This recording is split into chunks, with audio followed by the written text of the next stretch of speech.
Hello guys, welcome to my YouTube channel Ibrahim Ngom Attitude. Salut chers abonnés, bienvenue sur la chaîne YouTube Ibrahim Ngom Attitude.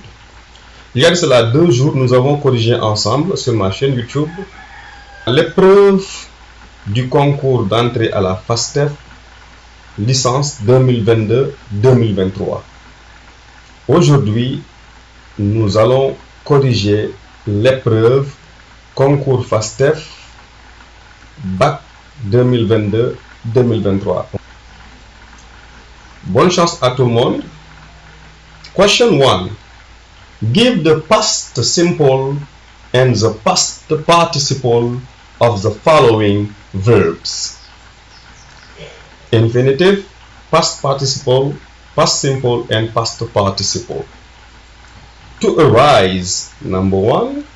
Number 2, to chide, and number 3, to forsake. Number 1, to arise, arose, arisen. Number 2, to chide, chided, chided. Concernant to chide, normalement c'est un verbe régulier, donc avec ed, c'est la forme la plus courante en anglais. Mais il arrive que vous trouviez dans certains documents chid, chid ou bien chidden comme passif passé. Mais je vous conseille d'utiliser chided, chided si vous voulez. Si vous voulez aussi choisissez chidden comme vous voulez, mais en tout cas la forme la plus courante c'est la forme régulière. To forsake, forsook, forsaken. Comme to shake, shook, shaken. To take, took, taken. Question 2. Reorder the following words to make correct sentences. Number 4, number 5, and number 6. Let us start with number 4. Number 4. Here you have some words that are scrambled and you have to reorder them to make a grammatically correct sentence and a meaningful sentence at the same time. On vous demande ici de réorganiser ces mots-là en une phrase qui est grammaticalement correcte et une phrase qui a un sens. Vous avez of, education, informal, types. Of education, informal, types, are, into, commonly, formal, virgule, non-formal, virgule, divided, and education. Ici, le conseil que je vous donne, c'est qu'une phrase commence par une majuscule et se termine par un point. Et ici, nous avons type. Ici, nous avons type. Donc, normalement, la phrase doit commencer par types. Parce qu'on a T majuscule. Ça donne quoi? Voyons voir. Ça donne quoi? Types of education are commonly divided into formal, non-formal, and informal education. Et ça fait une très bonne phrase. Types of education are commonly divided into formal, non-formal, and informal education. Number 5. Brilliant watched Maasai the documentary Warriors about yesterday and I. Et là, nous avons 2 mots qui commencent par majuscule. Ici, ce I, naturellement, I est toujours en majuscule. Maasai, un nom propre aussi en majuscule. Donc, on a l'embarras du choix. On va essayer quelque chose. Yesterday, I watched a brilliant documentary about the Maasai Warriors. Voici une phrase qui est grammaticalement correcte et qui a un sens. Mais malheureusement, ici, yesterday ne commence pas par une majuscule. Donc, le Y est minuscule, donc on ne peut pas commencer la phrase. Et ici, il n'y a pas de virgule ici. On n'a pas proposé de virgule ici. Donc, cette phrase qui est très belle et grammaticalement correcte ne tient pas ici. On va essayer une deuxième phrase. I watched a brilliant documentary about the Maasai warriors yesterday. Donc, yesterday sera mis en fin de phrase. So here, we can have 2 possibilities. But the first possibility, even though it is grammatically correct, It doesn't match here. It's not good because we don't have a comma, and yesterday starts with a small letter, not a capital letter. Number 6. Brother, coffee, my, unlike with capital U avec U majuscule unlike. Drinks, hardly, sister, comma, vous avez vu la virgule ici, ever. Nous avons ici un nom commençant par une majuscule et nous avons aussi une virgule ici. Ok? Et ça va donner quoi ici?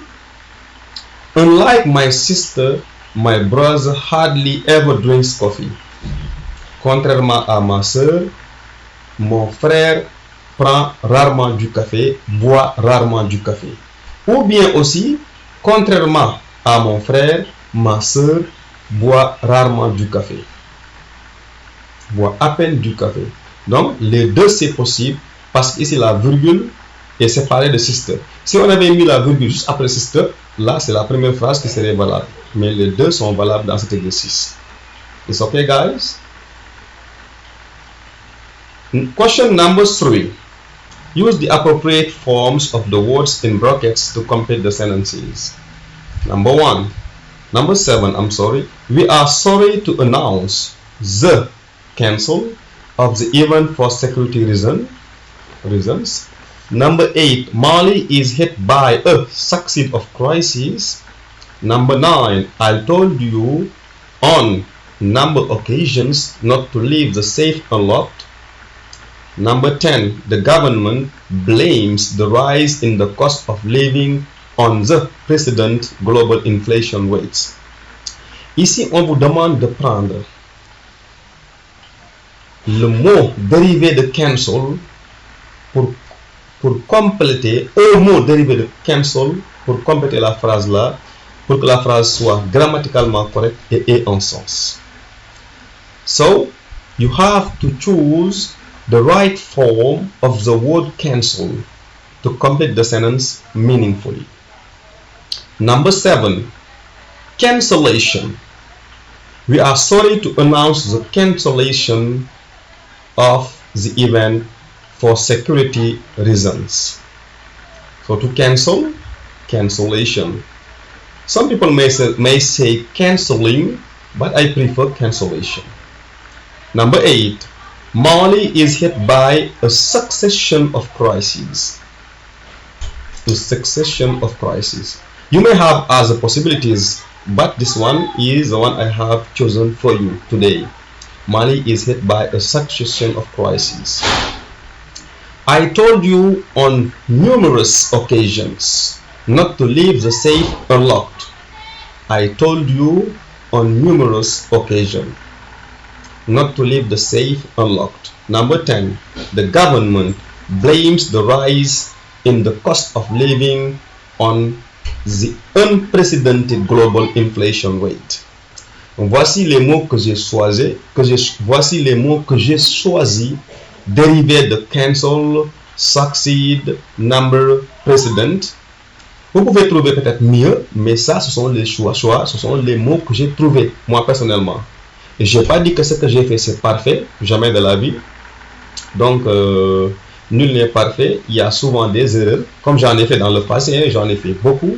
Et je remercie surtout les collègues, les élèves, les abonnés qui m'envoient des messages, qui me disent, Monsieur Ngom, attention, est-ce qu'on ne peut pas mettre ceci ou bien cela? Et là, j'accepte. Très bien. Donc ici, j'ai proposé cancellation, succession, numerous and unprecedented. Si vous avez d'autres propositions, n'hésitez pas de m'envoyer un message dans les commentaires ou bien sur WhatsApp. Question number 4. Write words, adjectives corresponding to the following descriptions. 11. A person who always puts things in the right place.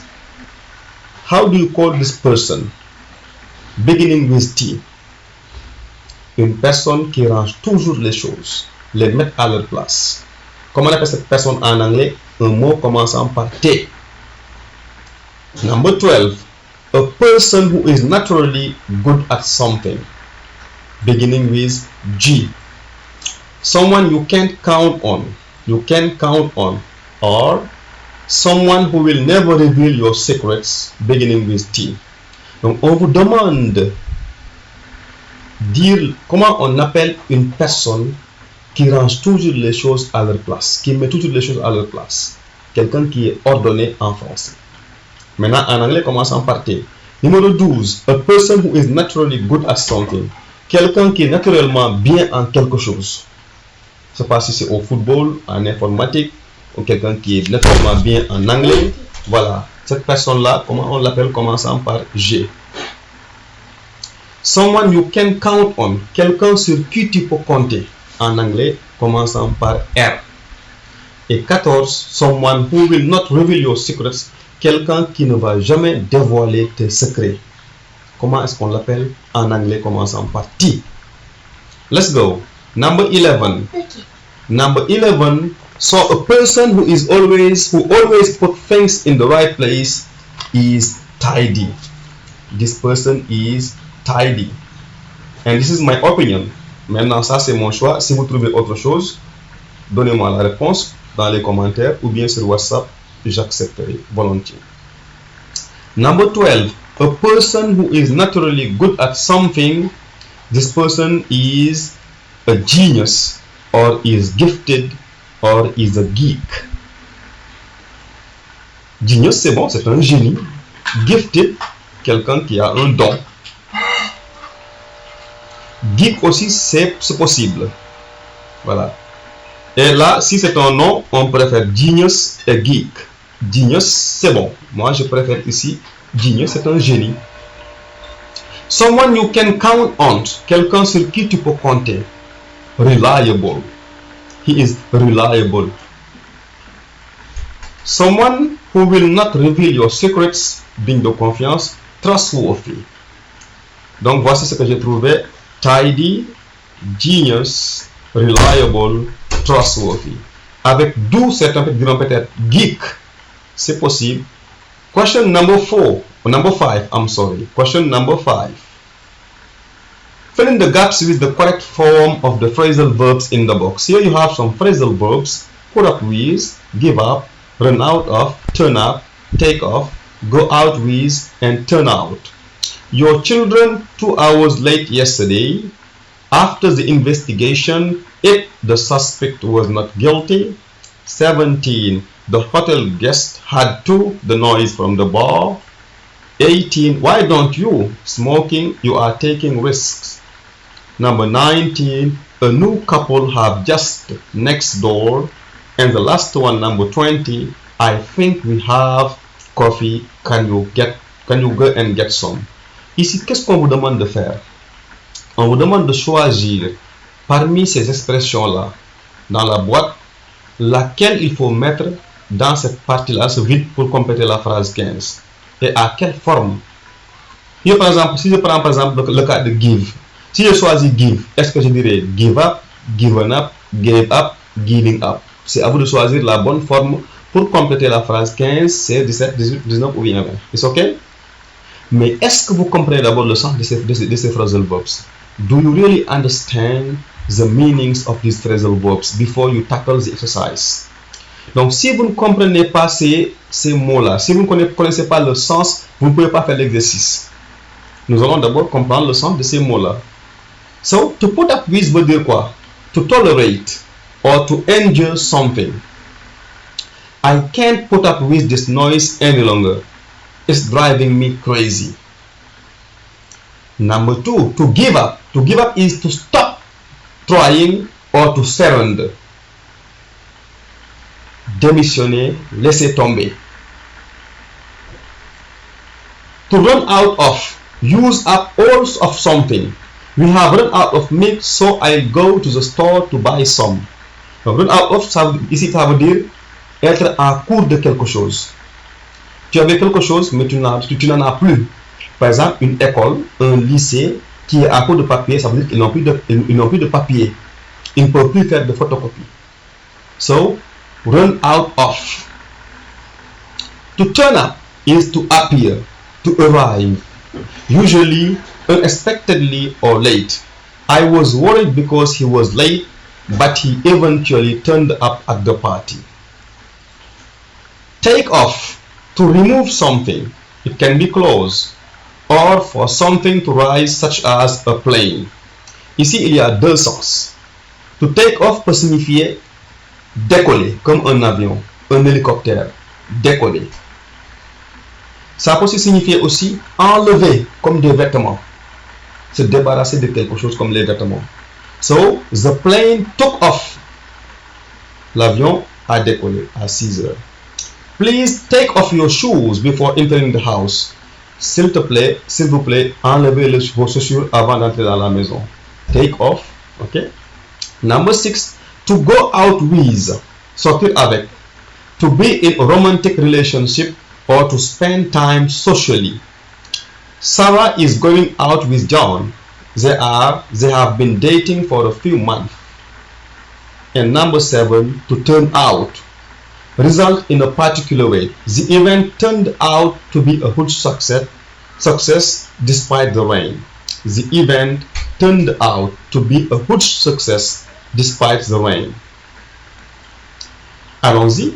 Après avoir compris les expressions, nous allons essayer one by one. 15. Your children turned up 2 hours late yesterday. After the investigation, it turned out the suspect was not guilty. Number 17, the hotel guest had to put up with the noise, faire avec, from the bar. Number 18, why don't you give up smoking? To give up smoking, arrêter de fumer, abandonner, quitter. A new couple have just turned up next door. Et là, j'étais obligé d'utiliser turned up 2 fois parce que j'ai pas trouvé une autre expression qui peut aller dans la phrase 19. Si vous en avez trouvé, s'il vous plaît, dites-le moi dans les commentaires. Quelle expression à part turned up que j'ai déjà utilisée dans la phrase 16, que j'ai réutilisée dans la phrase 19, quelle autre expression peut-on mettre ici dans la phrase 19?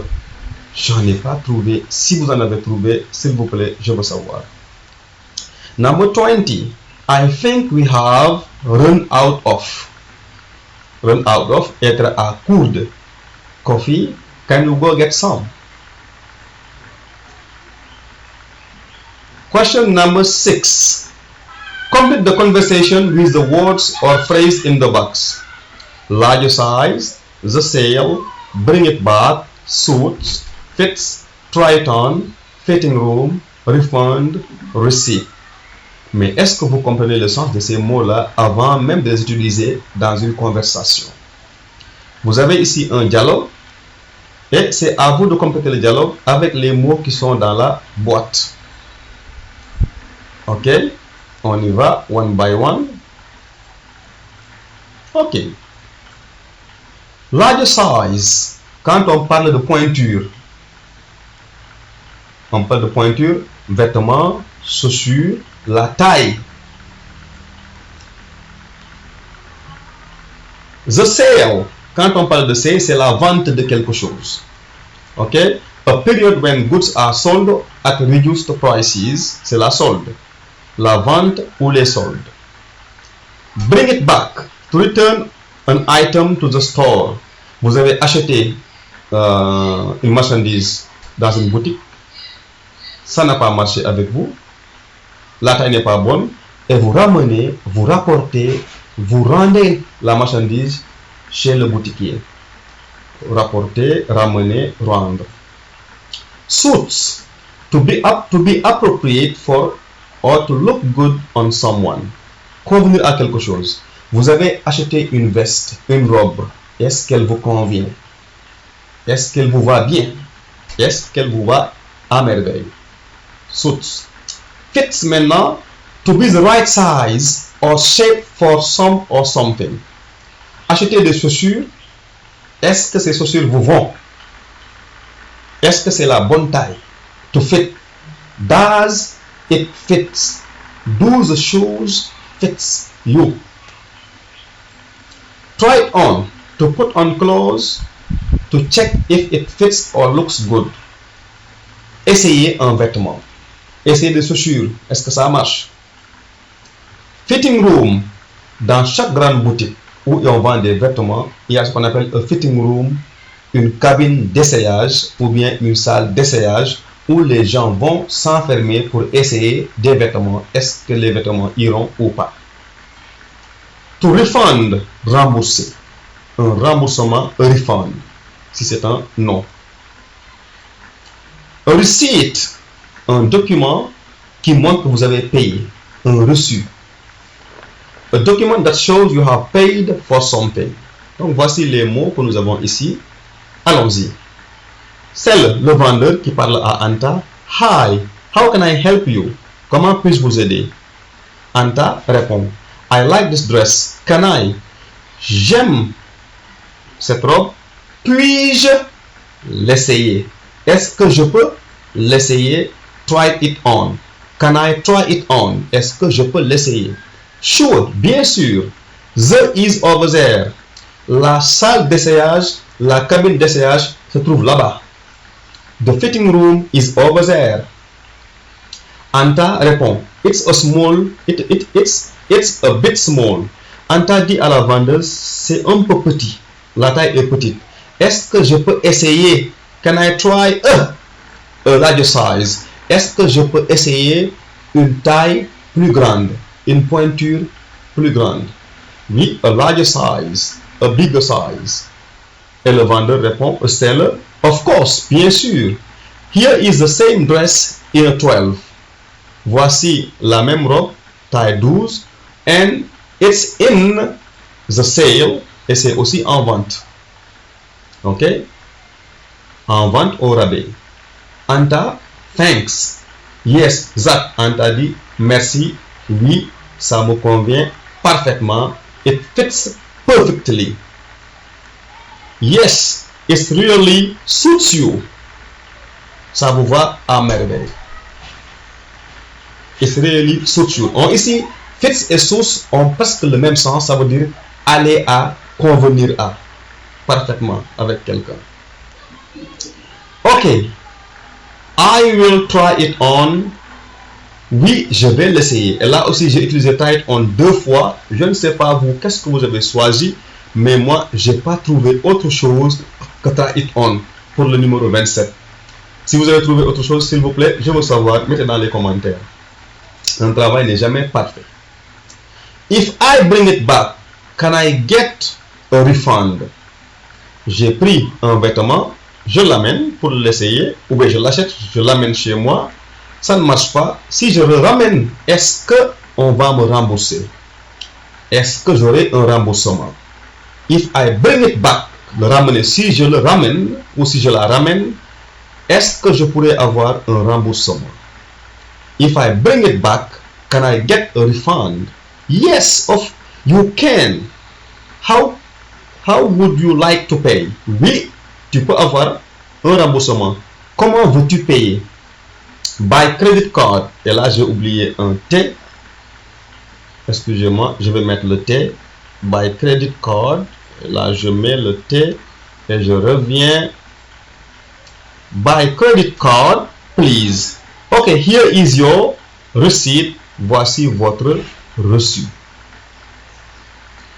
Ça, c'est ce que j'ai proposé, les gars. Et je pense que c'est bon. Si ce n'est pas le cas, je suis ouvert aux critiques. Et j'aime qu'on me dise, Monsieur Ngom, attention, vous avez fait une erreur. Parce que ça me fait grandir. Maintenant, la deuxième partie, ce sera bientôt. C'est la partie B. Là, on a le corrigé de l'épreuve 2022-23. J'ai corrigé la moitié pour que la vidéo ne soit pas longue. Et dans quelques jours, je promets, nous allons corriger la deuxième partie. Ce sera la vidéo B. So, thank you very much for watching. Goodbye and good luck. Bonne chance à tout le monde.